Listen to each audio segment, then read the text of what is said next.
congratulations, Holly, on passing your PMP. So tell us all about it. Thank you. Thank you. Well, I did score above target in all areas, which was a surprise to me. You really do have to trust the process.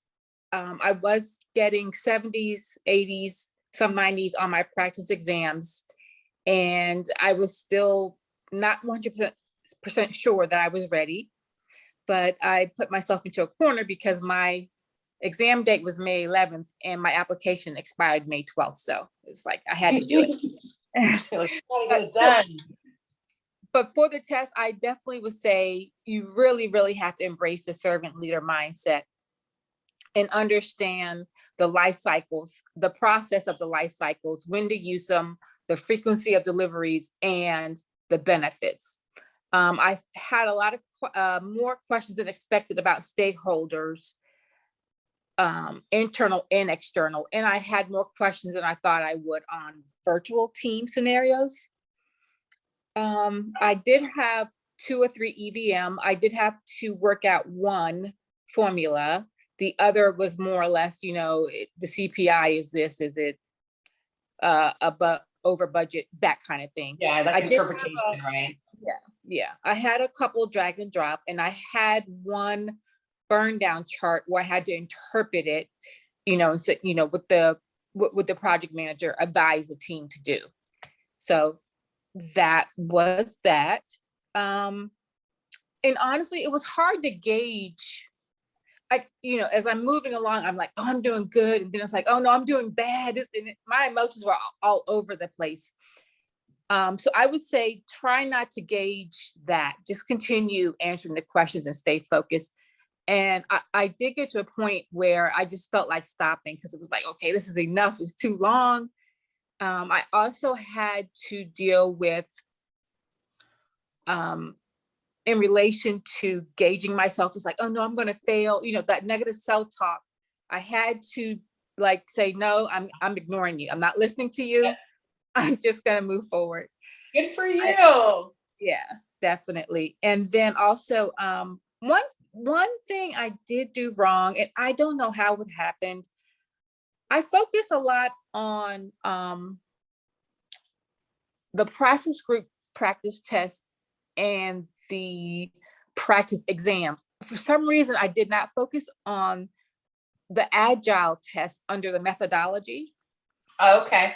I took my test on Wednesday. I didn't take the agile test until that Friday, and I got a 60 and I panicked.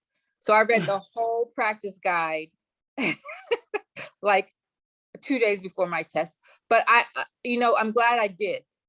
I'm glad I did read the whole practice guide.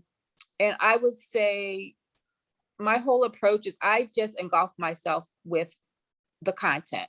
I went through all the videos, I took notes, I purchased Scott's audiobook and the audio flashcards. I did build my evaporating data dump. I did participate in all the calls, and these are the things I would suggest for everybody. Even when I was doing things around the house, I had the podcast on, I had the audio flashcards on. When I'm driving, I had those things on. So I just pretty much engulfed myself in the content. That's awesome. It's really, really good insight for sure. Anyone have any questions for Holly? Congrats again, Holly. Very happy for you. My one question is, I guess I've been in multiple calls that you were in. In my head, I wanted to be where you were, but you were saying that you felt like you weren't ready. So what would you advise if I'm having the same feelings, as far as I go through everything and I'm like, okay, I took this test, I got a 80. The next one I took, I got a 60. What in the world is going on? What would you advise? I would say, and this is what the coaches told me, so I'll share the same thing, is when you're over 70 consistently, you're ready. But if you're dropping down in 60s, you probably want to do more practice exams and really study why you got the answer wrong. Yep. Awesome, thanks. Mm-hmm.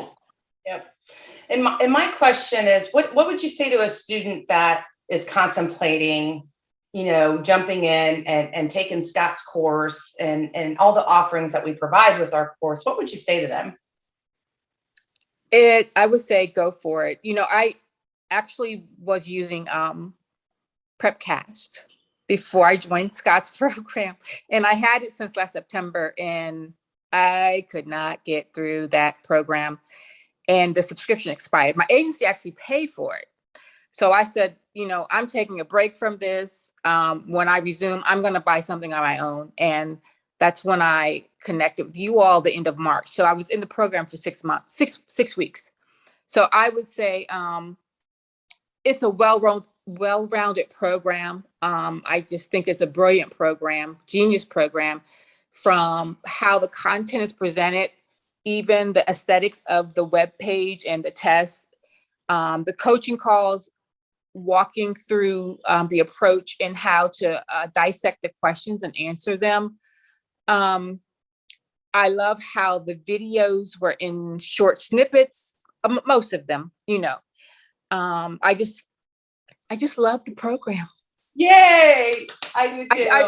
I told Scott, I feel like every program out there just needs to do a cookie cutter. Any program that you want to have, you need to use it as your cookie cutter. Yeah.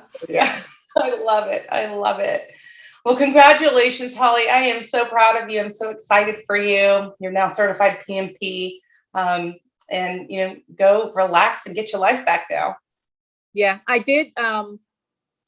Like that weekend, I was coming home watching PMP videos. I'm like, what am I doing? Yeah, no, the stuff already. Good. Yeah. So thank you for your support. Always. And everybody, don't give up. Keep moving forward. Do what your coaches say, and really do trust the process. And I just have to say this one thing. I don't trust people often. So if you tell me something, I'm like, yeah, right.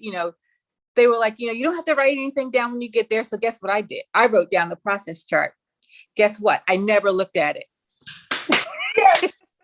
Yes. I never looked at it. Yeah. So, all right. Well, thank you. You're welcome. Take care. Bye-bye.